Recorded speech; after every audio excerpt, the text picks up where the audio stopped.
Hey everyone, welcome to Saturday Night Popcorn. This is Jason. And this is Kai, and we have another great discussion for you today. The movie of the day is Masters of the Universe from 1987. We're continuing our not so superhero films for the month of September 2024, almost at August. It's an older film from the 80s. Feels very 80s. We'll get into that, but want to give everyone a spoiler warning before we actually start discussing the film, and then Jason's going to give us a rundown of the description as well. Yes, so we have Masters of the Universe is a 1987 American superhero film directed by Gary Goddard. The film stars Dolph Lundgren as He-Man, Frank Langella as Skeletor, and Courtney Cox as Julie Winston. Based on the popular toy line by Mattel, the movie follows the heroic warrior He-Man as he battles the evil Skeletor for control of Castle Grayskull on the planet Eternia. The story begins with Skeletor seizing control of Castle Grayskull and imprisoning the sorceress. He-Man, along with his allies Man-at-Arms Teela and the inventor Gwildor, attempts to rescue her. Gwildor's invention, the Cosmic Key, allows them to open portals to different locations. During a battle, they are forced to flee to Earth, where they lose the Cosmic Key. On Earth, two teenagers, Julie and her boyfriend Kevin, find the Cosmic Key and accidentally activate it, drawing the attention of Skeletor's forces. He-Man and his friends must recover the key, protect the teenagers, and return to Eternia to stop Skeletor's plan to conquer the universe. Despite its initial commercial failure, Master of the Universe has since gained a cult following for its nostalgic value and unique blend of science fiction and fantasy elements. I think the cult. I instantly, when I was watching, I was like, this definitely has a good cult following, right? Yeah. Like people watch this just for the fact that it's it's He-Man. A little obscure. Yeah. The thing, what I have in my notes as I was trying to find the cast, so I wasn't babbling about it's Dolph and Frank and Meg and Courtney. I saw that they're rebooting this in 2026. Yeah. And I think that's more fitting. As I watched this, I was like, oh, this is cool. If I watched it in the 80s when it came out, I might have been like everyone else and been like, eh. But I think 2020 is a good time to have a film like this because they can have the CGI, they can have the practicals, and it would just look and feel better as a film, I think. Yeah, you almost kind of commend. For me, I almost kind of commend these individuals that wanted to make this in the 80s, the late 80s, because one of the last comments I kind of wrote to myself in my notes is that I don't mind the CGI because you understand where the CGI was in the late 80s, and you're like, oh, they kind of did some stuff that was kind of impressive, I guess, and it doesn't look too crazy. Yeah, it doesn't look out of the ordinary. Yeah, it fits the time. It makes sense. But just thinking about how CGI, how much is involved, and how it would look now, I think it would actually be really cool if they released it now. Yeah, I think they'll be able to I think I agree with you where it's they'll be able to kind of build more world building around Grayskull, because it's almost in the beginning you kind of notice that it looks like it starts off as a drawing, and then it transitions into it's almost how Star Wars kind of got away with a lot of stuff where they have the background where it's drawing, but the foreground is people and everything and stuff. So it was super interesting, but you didn't get much of what was around, or even a lot of the castle, where it's you're assuming that there's more to the castle. Massive, yeah. It's just other than that throne room that they're kind of in. It's that's it. Yeah. The one I wouldn't mind if they did. I put this in my notes too. If they did a computer animated version of this, if the 2026 version wasn't live action, a live version. Yeah, because I was thinking about the Mario film that came out in the early 90s. And then this new Mario film from Illumination is all computer generated, and it looks great. And it was a great film. Yeah, it's I don't have any concerns about people wanting to make animated films of things and that are tailored to adults or children that just have grown into adults nowadays and stuff. So it's it's you and us, but basically you and I we're just children that have to deal with adult life right now and I stuff. watched And Inside Out 2 in theaters. Come on, like yeah, Mario. I who watched Mario cares? in theaters too. Matter of fact, Yeah, so I don't think there's any concern with it, but I also don't find a concern with them wanting to do like a live action version because like the whole like premise, like I think Dolph Lundgren in like the 1980s, like if you couldn't get Arnold Schwarzenegger, I think oh, he's you had to like get Dolph. a very good like Hmm. alternative and everything. Like I wrote down like Dolph is a beautiful person inside of this. Like he's like and he's like walk around like half naked around the world and like in on Earth and stuff and everything. But like I think he like totally fits this like fantasy kind of universe, and I wonder like how they will kind of do that in a modern time. Like we see it with like Captain America, with like Chris Yeah, Evans and Thor and all that stuff. Like they bulk that's up what to I a was going to point. ask you. Actually, Mm-hmm. this felt like Thor of 1987. Like the first Thor film was basically this film. Yeah, right. Like the whole hey, an alien or a superhuman comes to Earth and is working with this Earthling to protect the universe. I'm like, oh, this is Thor. Yeah, yeah, and then the worlds kind of like combine Collide where or like yeah. some of them stay afterwards. Like the cop that's like, hey, Mm. this is my retirement. Like there's a bunch of aliens that look like us. I don't know. I was like, you know, it's funny. I another thing I wrote down where I don't know if you watched it. There was that like early kind of like in our childhood that Power Rangers movie where it was With like Zordon? ooze and Oh, everything and Island like Ooze and Zordon? Yeah. yeah, That's one of my favorites. that's what I got the vibes of. And I yeah, like I love that movie Hmm. and I was like I totally could see myself have watching this movie and being like this is totally like you know what you're getting into. Yeah. Like Ivan Ooze is like this like obscure kind of like over the top villain and I think Skeletor is like that where it's like Yeah. and also the makeup and stuff doesn't really tell you that they're super scary. It's just more so the portrayal of like this like scary dude. The only thing this was missing though was the Amazonian lady in the bikini top that Power Rangers had. Yeah, That right. was that was a highlight of that. I might have to watch that movie again. We might have to watch it. Hey, that was Now, one of my okay. favorites as a kid. So what do you think is like the like what's done well in this movie? I guess. I think you touched on it. The CGI, like the Hmm. fact that they were able to present not teleportation, but like traveling between universes or worlds in an 80s film, and it looks like pretty damn good now. Like that was testament to that. And I also like that it felt like it was a time capsule. It felt like it was made in the 80s. It looked very 80s, felt very 80s. I enjoyed that as well. Yeah, I agree with you. Where it's like I like the in our kind of film summary, it's like an amalgamation of like fantasy, futuristic, Yeah. and this is based off like a toy brand also. So like that was like cool. It was like a cool like melding of settings and stuff because it's like there's this like castle thing in the background, but then they have magic and but then there's like they have this steel and then when they come to Earth they interact with people that have guns and all this stuff. So it's like a large variety of things that they're interacting with. And there's that technology because and then it's like music is part of this technology and so Yeah. it's like music can be like this like ever constant language across different life forms and stuff. So it's like it was super interesting to like see like if I think if you tell someone that like oh this Master Universe is based off a toy brand, someone would be like what? They made a whole Well, movie like off of like a toy, like an action figure that people could I buy th- and everything.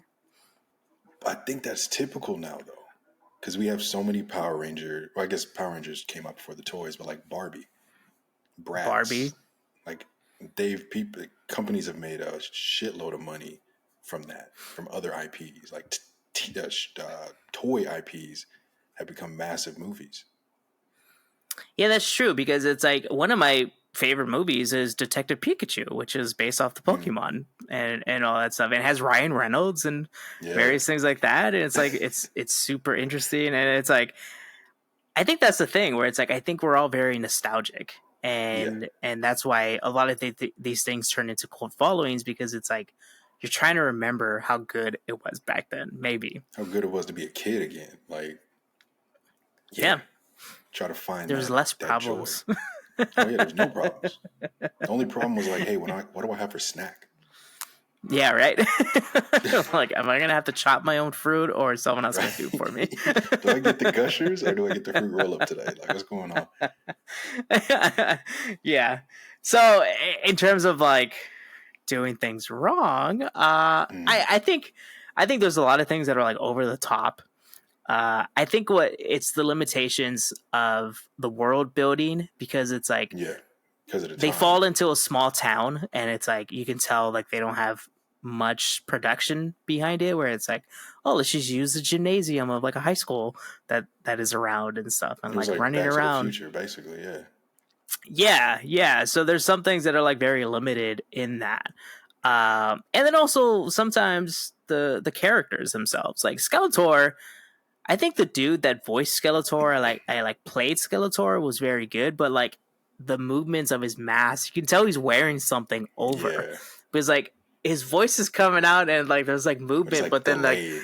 like his mouth doesn't move very much, like or like the mask. So you're almost kind of like, all right, like this is probably the best I could do and everything. So it's not bad. Mine was I got annoyed by Julie and Kevin. Yeah. Like, this thing is on the ground. You guys are just doing what you're doing, living your life, and then you find something sitting that's not yours. You pick it up and be like, "Hey, we're gonna take it with us," and then all hell breaks loose. And you found it in a cemetery and don't expect Yes, that nothing's gonna happen from it. there's bad juju on it for sure, and they're like, "Nah, let's take it home." But isn't that like what every like 80s like movie or like early 90s movies too? Like you stumble Yeah, upon something and then you poke it until like something bad happens. yeah, and then you're trying to like figure out how to escape it, and it's like you can't. Yeah. Yeah, it's like watching Gremlins. It's like, all right, Oh yeah, the dude says these three things you're not supposed to do, and that's and they exactly do what them all. happens on the first night. Yeah, or like Beetlejuice. I watched Beetlejuice 2, Beetlejuice uh, Friday, and the whole movie is like, hey, Winona Ryder's like, hey, don't say his name 3 times in a row. First thing they do, say it. Exactly what they do. There's many stories that are based off that. Like Candyman is another Hmm. story that like I think yeah. So there's many things that like it just shows that humans are just very dumb as you tell them Yeah, not to do it. And it's like, all right, they're well, I'm gonna gonna do press it. the button now. Yes. now now in terms of like recommending this movie, I think holding off until like the remake. I Yeah. think Amazon Studios is one doing the reboot and everything, and Amazon probably will be able to pump in a lot of our own money that we waste on Amazon into it. but Yeah. It's but beneficial like to us though. yeah, I think it's better. Like we're paying for our own Yeah. entertainment basically. So, but like yeah, like who like do you recommend this to anybody or like who do you think is going to go out of their way to like watch this movie? I don't think anybody. Um, Maybe someone that's already into He-Man and is.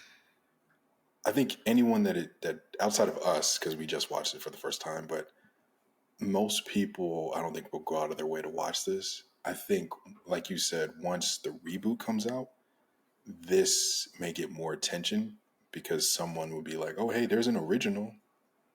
That's But true. as of right now, I can't see people rushing to watch this if they And haven't already sadly, seen it.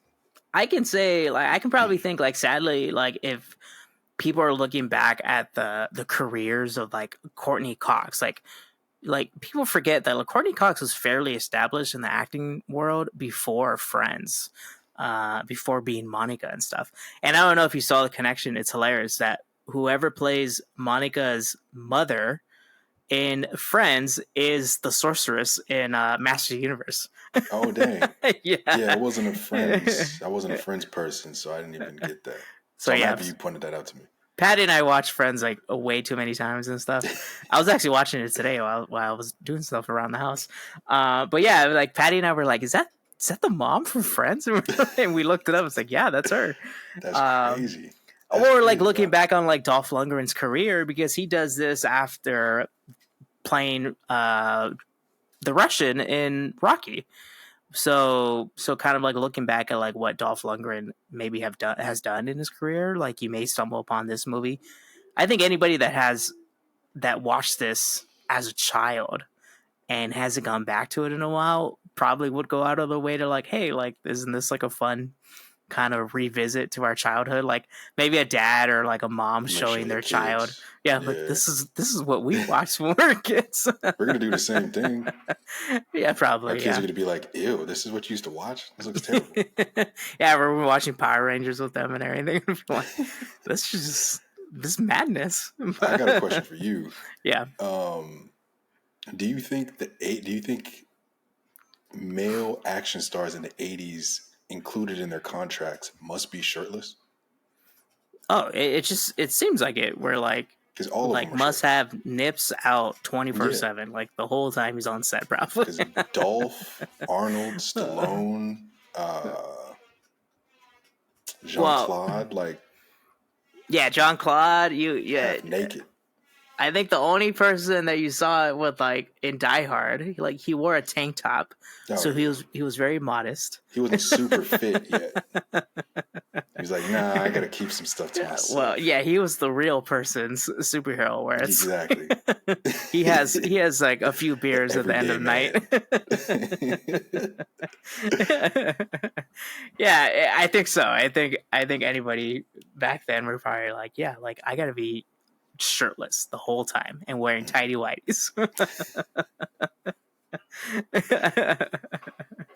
Now, we talked about our ratings to each other before we kind of started hit record and stuff. But Yeah. what'd you end up giving the rating for this movie? 2.5. It wasn't the worst movie ever. Definitely seen worse. But it's not one that I'm gonna run back and watch again. Maybe once, like you keep saying, once the reboot comes out, I may watch that and then watch this again. But yeah, I'm not gonna rush and rewatch it. Yeah, I ended up giving it a 2. Yeah, because it's not the worst thing in the world. Like it's very corny, as you would probably say and stuff, or like you can tell it's an obscure movie, Yeah. and maybe they were like, maybe someone was like, no one's gonna watch this when they're making it, and it just so happened that like people are watching it like in the future and stuff, and it became a cult classic, which typically does happen to a lot of those like 80s, early Yeah. 90s films. Like people just end up watching them for some reason. They're ahead of their time when they're released. I guess so. Yes. Yeah. So yeah. So I think a 2 and a 2.5 is like could be generous to this movie. So I think we probably had some fun watching it anyways and stuff. So, and we watched it for free. I think I watched it on Tubi. So I watched it on Pluto. Yeah. So it's out there for free. So if you do want to watch it, it's there. Just a couple of ads. That's nothing. Yeah. No, I think ours didn't even have ads. It was like, no one Really? watches this. No one. They're like, hey, just get it out of here. Just watch it. No, I had a couple of ads. But all right, Kai, you want to take us out? Yeah. Thanks for joining us for another episode of Saturday Night Popcorn. I'm Kai. And I'm Jason, and we'll be back next week with another one. And please let us know in the comments below if you've seen Masters of the Universe with Dolph Lundgren and Courtney Cox, a very young Courtney Cox. If you liked it, disliked it, did you watch it when it came out in 1987 or a little later? And have you seen it again in the future? And please like and subscribe to Saturday Night Popcorn for more TV dinners like these. Not TV dinners, podcasts like these.